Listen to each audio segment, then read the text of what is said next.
উফ, আজকে বৃষ্টি হচ্ছে, তাও মোটামুটি ভালোই বৃষ্টি হচ্ছে। ঘোরাঘুরি করে আসলাম কিছুক্ষণ আগে। আর আমার পাশে আসে একজন স্পেশাল ব্যক্তি, যার কথা না বললেই হয়।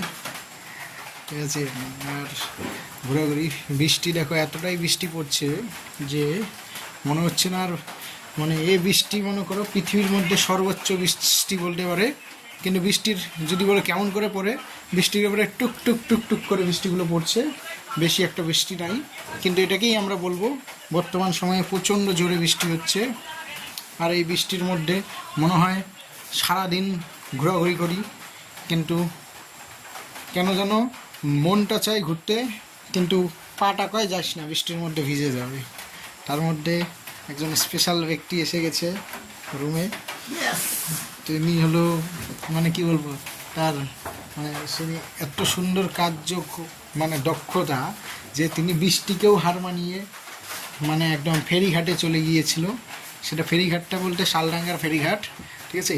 সে বৃষ্টিকে হার মানিয়ে শালডাঙ্গার ফেরিঘাট যাওয়ার উদ্দেশ্য আশা করি আমাকে ভালো করে বোঝাতে হবে না, এটা প্রত্যেকটা সবাই বুঝে যাবে ফেরিঘাট যাওয়ার মেন উদ্দেশ্যটা কি।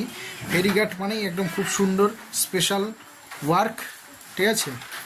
এতটাই ভালো যে ফেরিঘাটে যে কেউ মানে যাওয়ার অ্যাকচুয়ালি সৌভাগ্য হয় না। এটা স্পেশাল কিছু ব্যক্তি আছে যারাই ফেরিঘাটে যায়। তাও একটু টাচটা দেখে যাই ফেরিঘাটে যাওয়ার মতন কেমন ছেলেটা, অনুভবটা দেখাবো না। ফেরিঘাট মানে বুঝতে পারলো তো, শালডাঙ্গার ফেরিঘাট। আমাদের এখানে একটা খুব সুন্দর সাগর আছে, মহাসাগর। সেই মহাসাগরের নাম রায়ডাক। সেই রায়ডাকের পাড়েই আছে ফেরিঘাট। আর সেই ফেরিঘাটের পাশেই আছে ছোট্ট একটা ঘর। আর সেই ঘরের পাশেই আছে সেই ফেরিঘাটের যে মানে কি বলবো অনার, সেই ফেরিঘাটের অনার আছে।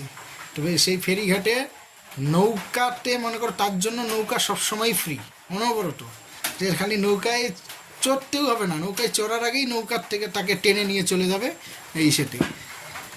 তো যাই হোক, আজকে দিনটা ভালোই লাগছে তবুও। তবে